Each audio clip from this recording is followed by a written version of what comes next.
नमस्कार दोस्तों, मैं वैभव एक बार फिर से आप सभी लोगों का बहुत बहुत स्वागत करता हूं आपके ऑनलाइन प्लेटफॉर्म एग्ज़ाम स्टडी पर। आप सभी लोगों का बहुत बहुत स्वागत है। और आज के सेशन में हम लोग को कुछ बहुत ही महत्वपूर्ण चीज़ों की बात करने वाले हैं जो कि आपके डेली लाइफ के लिए काफ़ी इम्पोर्टेंट हो सकते हैं। तो चलिए शुरू करेंगे आज की क्लास को। इससे पहले आप सभी मेरे भाई बहनों से निवेदन है कि जितने मेरे भाई बहन जुड़ते चल रहे हैं सभी लोग सेशन को एक बार लाइक कर दीजिएगा, शेयर कर दीजिएगा और चैनल पर पहली बार हैं तो सब्सक्राइब ज़रूर कर लिएगा, ताकि जब भी हम लोग लाइव आते हैं तो उसकी नोटिफिकेशन आपको मिल जाया करे। ठीक है, चलिए शुरू करेंगे आज की क्लास को। और सबसे पहले आपके सामने ये एक खबर निकल करके आ रही है कि राजस्थान में क्या होगा, तो अग्निवीरों को आरक्षण दिया जाएगा। मैं यहाँ पर चीज़ों को थोड़ा सा बड़ा कर देता हूँ ताकि चीज़ों को आप अच्छे से देख सको।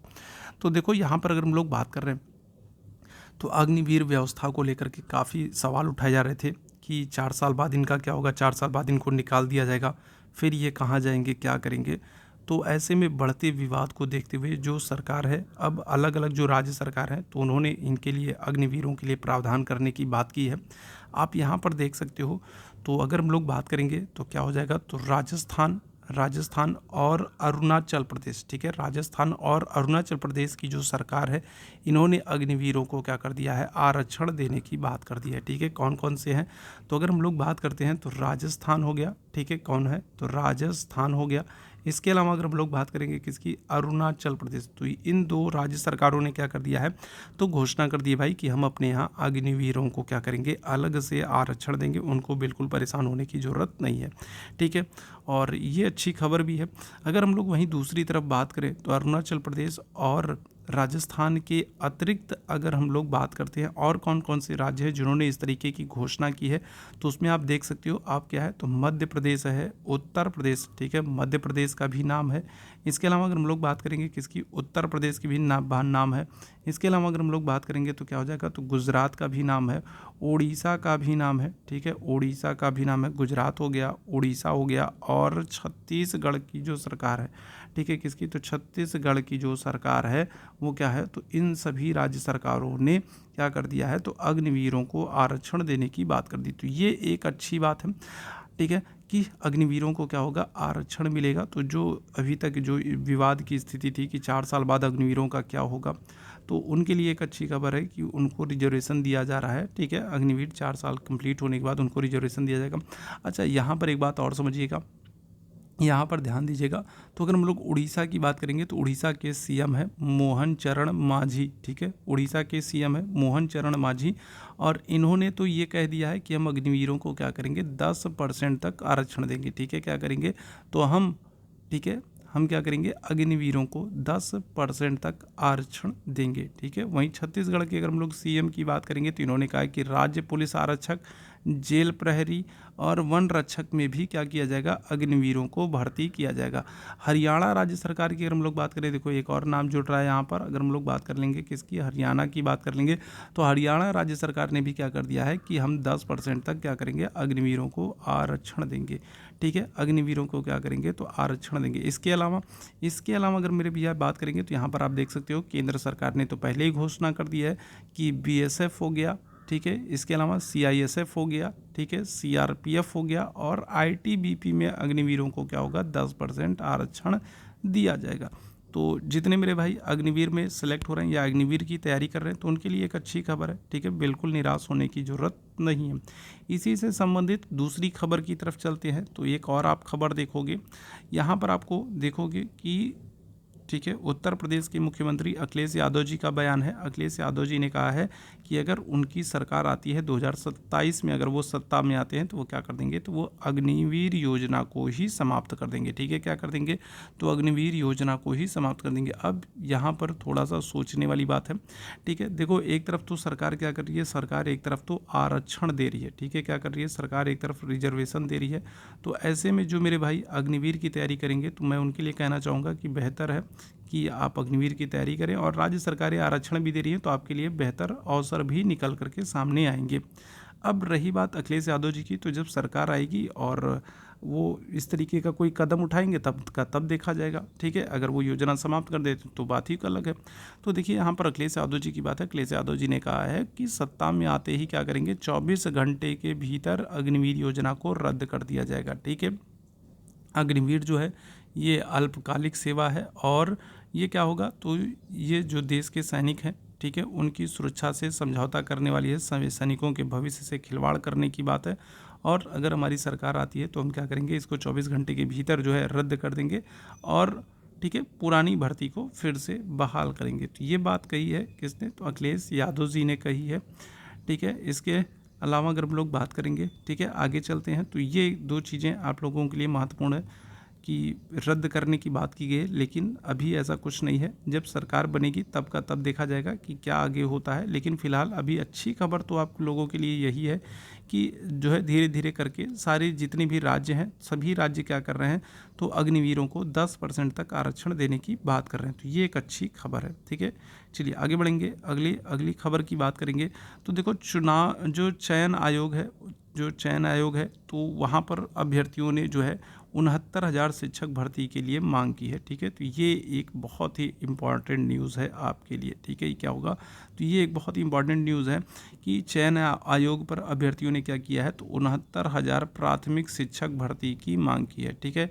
अगर हम लोग बात करेंगे तो प्राथमिक से लेकर के एडेड, माध्यमिक और उच्च एवं तकनीकी शिक्षण संस्थाओं में शिक्षक भर्ती के लिए क्या होगा, उत्तर प्रदेश में शिक्षा सेवा चयन आयोग के बाहर सोमवार को क्या किया है, प्रतियोगी छात्राओं ने, ठीक है, क्या किया है, तो ठीक है प्रदर्शन किया है और प्राथमिक शिक्षक भर्ती की मांग की है, 97,000 शिक्षक भर्ती की मांग की है, ठीक है। तो ये एक बड़ी महत्वपूर्ण खबर है, ठीक है। लगातार शिक्षा से जो है सेवा चयन आयोग से बार बार मांग की जा रही है और ठीक है भर्ती आने की प्रतीक्षा में अगर हम लोग बात करेंगे तो टेट सीटेट जो उत्तीर्ण जो परीक्षार्थी हैं उनकी संख्या अगर हम लोग बात करेंगे तो लगभग 8 लाख लोग हैं। लगभग 8 लाख लोग ऐसे हैं जो टेट सीटेट पास करके क्या कर रहे हैं, शिक्षक भर्ती का इंतजार कर रहे हैं। तो ऐसे में ये 97,000 शिक्षक भर्ती बहुत बड़ी है और इसके विज्ञापन को जारी करने के लिए मांग की जा रही है। अगर ऐसे में अगर शिक्षा सेवा चयन आयोग परीक्षार्थियों की बात को सुनता है और इस वैकेंसी को निकालता है तो ये आपके लिए बहुत ही अच्छी वाली गुड न्यूज़ होने वाली है, ठीक है। बहुत ही अच्छी गुड न्यूज़ होने वाली है जिसके लिए लगातार क्या हो रहा है, ट्विटर ट्रेंड हो रहा है और जो है मांग भी की जा रही है, प्रदर्शन भी किया जा रहा है, ठीक है। चलिए आगे बढ़ेंगे, अगली खबर की बात करेंगे तो अल्पसंख्यक मेधावियों को क्या होगा, कोचिंग की सुविधा दी जाएगी, ठीक है मेरे भैया। तो अल्पसंख्यक जो हैं, जो मेधावी बच्चे हैं, तो उनकी शिक्षा को ध्यान में रखते हुए, सुविधा को ध्यान में रखते हुए क्या हो रहा है, उनको कोचिंग की सुविधा प्रदान कराई जा रही है। यहाँ पर आप देख सकते हो अल्पसंख्यक कल्याण विभाग अल्पसंख्यक मेधावियों को सिविल सेवा परीक्षा की कोचिंग की तैयारी कर रहा है, ठीक है। कोचिंग उपलब्ध कराई जाएगी। लखनऊ के जिला अल्पसंख्यक कल्याण अधिकारी सोन कुमार ने बताया कि विभाग द्वारा संचालित अल्पसंख्यक समुदाय के उच्चतम मेरिट वाले छात्रों को क्या होगा, प्रतियोगी परीक्षाओं की तैयारी कराई जाएगी और ये बिल्कुल कैसी होगी, निःशुल्क होगी। इसमें मेडिकल के, इंजीनियरिंग के, व्यावसायिक पाठ्यक्रमों से परीक्षा से पूर्व कोचिंग की सहायता उपलब्ध कराने का कार्य किया जाएगा, ठीक है। तो ये एक महत्वपूर्ण चीज़ है, ठीक है, ये एक महत्वपूर्ण चीज़ है। यहाँ पर आपको देखिए स्नातक या समकक्ष योग्यता वाले अभ्यर्थियों के लिए क्या कर दिया गया, तो पंजीकरण कर सकते हैं, ठीक है। यहाँ पर आपको साइट दी गई है, साइट पर आप क्या कर सकते हो, पंजीकरण कर सकते हो। आयु सीमा क्या होनी चाहिए, 21 से 35 वर्ष रखी गई। 21 से 35 वर्ष हो तो आपका चयन हो सकता है और चयन प्रक्रिया जो है वो प्रवेश परीक्षा और साक्षात्कार के आधार पर कराई जाएगी, ठीक है। तो आपका एग्ज़ाम होगा और उसके बाद क्या होगा, आपका साक्षात्कार होगा, इंटरव्यू होगा और उस आधार पर फिर क्या होगा, आपका सिलेक्शन होगा और फिर आपको कोचिंग की सुविधा प्रदान की जाएगी, ठीक है। तो ये याद रखिएगा। पंजीकरण अगर हम लोग बात करेंगे कब से हो रहा है, तो पंजीकरण 31 तारीख से प्रारंभ हो रहा है, ठीक है। 31 तारीख से प्रारंभ होता है, ये चीज़ ध्यान रखिएगा, ठीक है। चलिए आगे बढ़ेंगे। एक बहुत ही अच्छी खबर, आईआईटी अनुदेशक की बात करेंगे तो इसकी लिखित परीक्षा का परिणाम जारी कर दिया गया। आईआईटी नहीं मेरे भाई, आईटीआई अनुदेशक की अगर हम लोग बात करेंगे तो आईटीआई अनुदेशक का जो रिजल्ट है वो क्या कर दिया गया है, वो जारी कर दिया गया है। अनुदेशक की जो परीक्षा है वो 2406 पदों के लिए चल रही थी। 2406 पदों के लिए अनुदेशक की परीक्षा चल रही थी और अभी क्या कर दिया गया, तो इसका जो रिजल्ट है वो डिक्लेयर कर दिया गया है। और इसके साथ ही साथ याद रखिएगा 21 अगस्त से, ठीक है, 21 अगस्त से क्या हो रहा है, तो डॉक्यूमेंट वेरिफिकेशन का कार्यक्रम भी शुरू किया जा रहा है। तो जितने मेरे भाई, ठीक है, सेलेक्ट हुए हैं उनको बहुत बहुत बधाइयाँ और वो बिल्कुल तैयार रहें। 21 अगस्त से क्या हो रहा है, तो उनके डॉक्यूमेंट वेरिफिकेशन का काम शुरू हो जाएगा। ठीक है, आयोग की ओर से 2406 पदों के लिए क्या होगा, कुल 3,428 अभ्यर्थियों की लिखित परीक्षा 25 फरवरी को कराई गई थी और अभी क्या कर दिया गया, इसका रिजल्ट डिक्लेयर कर दिया गया और अब इसमें डॉक्यूमेंट वेरिफिकेशन का कार्य होगा। ठीक है, तो ये याद रखेंगे। चलिए अगले खबर की तरफ चलते हैं। नीट यूजी काउंसलिंग क्या हो गया, तो अभी आपको पता है नीट यूजी की जो परीक्षा है उसको कैंसिल करने से सुप्रीम कोर्ट ने इनकार कर दिया था कि नहीं, पेपर कैंसिल नहीं होगा। रिजल्ट डिक्लेयर किया गया और रिजल्ट डिक्लेयर करने के बाद अब क्या बड़ी खबर आपके सामने आई है, तो बड़ी खबर यह है कि काउंसलिंग जो है वो 14 अगस्त से प्रारंभ होगी। नीट यूजी की जो काउंसलिंग होगी वो क्या होगी, तो वो 14 अगस्त से प्रारंभ होगी। नीट यूजी की काउंसलिंग क्या होगा, 14 अगस्त से प्रारंभ होगी और पहला दौर जो है वो 31 अगस्त तक चलेगा। पहली काउंसलिंग का जो समय है वो कब तक, तो वो 31 अगस्त तक चलेगा। तो ये आपके लिए बहुत इंपॉर्टेंट वाली खबर है। और जितने मेरे भाई बहनों ने अभी तक सेशन को लाइक नहीं किया, सेशन को शेयर नहीं किया, तो लाइक और शेयर जरूर कीजिएगा। चैनल पर पहली बार है तो चैनल को सब्सक्राइब भी आप लोग जरूर कर लीजिएगा ताकि आपको जब भी हम लोग लाइव आए तो उसकी नोटिफिकेशन मिल जाया करे। ठीक है मेरे भैया, तो सेशन को लास्ट तक देखिएगा, अभी आपके लिए आगे और भी बहुत ही महत्वपूर्ण अपडेट्स हैं। ठीक है, बिहार में अगर हम लोग बात करेंगे तो सुप्रीम कोर्ट ने क्या कर दिया, बिहार हाई कोर्ट के 65% आरक्षण वाले मामले पर क्या कर दिया है, तो रोक लगा दी है। ठीक है, बिहार सरकार के 65% आरक्षण दिए जाने के मामले पर पहले क्या होगा, तो पहले पटना हाई कोर्ट ने रोक लगाया था और इसी के खिलाफ बिहार गवर्नमेंट कहाँ पर, सुप्रीम कोर्ट गई थी और सुप्रीम कोर्ट ने भी क्या किया है, तो पटना हाई कोर्ट के फैसले को सही ठहराया और 65% आरक्षण देने से फिलहाल क्या कर दिया है, मना कर दिया है, सुप्रीम इनकार हो चुका है। मतलब कि अब बिहार में क्या होगा, तो नया वाला जो जातिगत जनगणना के आधार पर जातिगत जनगणना कराई गई थी और जनगणना के बाद 65% आरक्षण देने की बात की गई थी, अब ये नहीं हो सकता, 65% आरक्षण नहीं दिया जाएगा।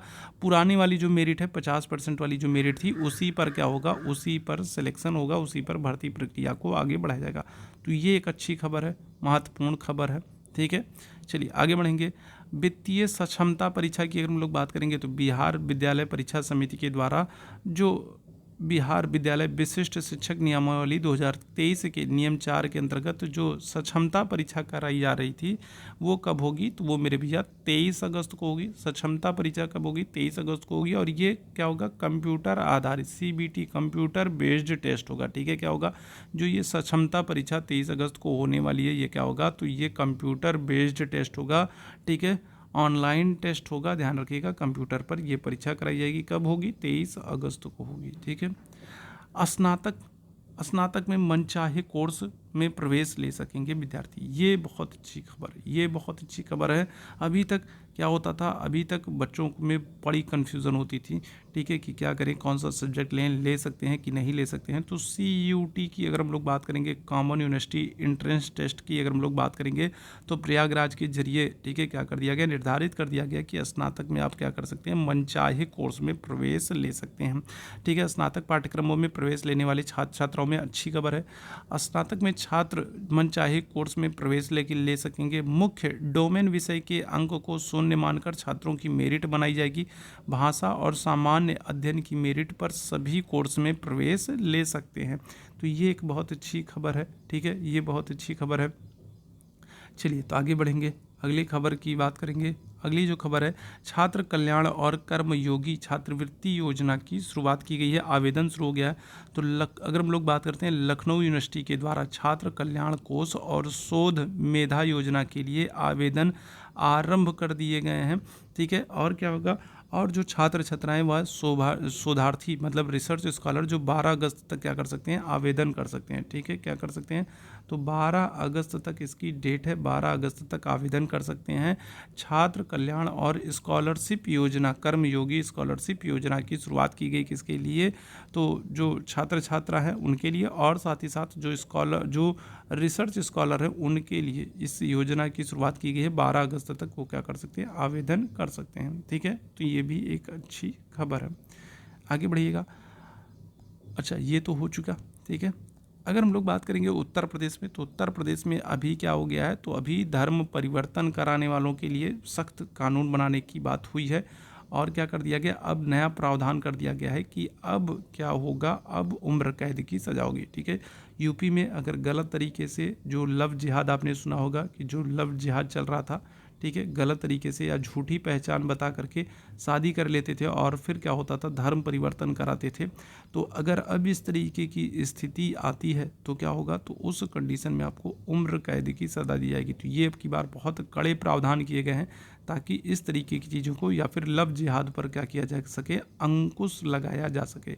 तो ये एक अच्छी खबर है, ठीक है। इसके साथ साथ यहाँ पर एक देखोगे, एक छोटी सी खबर आपको दिख रही होगी, ये क्या है कि पेपर लीक के मामले में भी कड़े कानून बनाने की बात हुई है। और अब क्या कर दिया गया, अब कहा गया है कि अब साल्वर गैंग या उम्र कैद, जो भी साल्वर गैंग पकड़े जाएंगे या फिर अगर कोई और इस तरीके से पेपर में गड़बड़ी करता हुआ पाया जाएगा तो उस पर क्या होगा, 1 करोड़ रुपए तक का जुर्माना लगाया जाएगा और साथ ही साथ क्या होगा, उम्र कैद होगी। तो ये यहाँ पर भी जो है बहुत दिन से जो परीक्षार्थी थे उनसे, ठीक है, कठोर कदम उठाने की बात हो रही थी सरकार के द्वारा कि बार बार पेपर आउट हो जाता है, ठीक है, और परीक्षार्थियों को दिक्कत होती है, समस्या होती है, बार बार आवेदन करें, आना जाना, ठीक है, फिर ऊपर से पेपर आउट हो जाए तो उसकी भी टेंशन। तो उसको ध्यान में रखते हुए सरकार ने अब की बार कठोर कदम उठाया है और जो है यहाँ पर निर्धारित कर दिया मेरे भैया कि अगर साल्वर गैंग या इस तरीके की कोई भी गतिविधि करते हुए पकड़ा जाएगा तो उम्र कैद की सज़ा होगी और 1 करोड़ का जुर्माना होगा। तो ये भी एक बहुत ही सराहनीय कदम है सरकार का, ठीक है।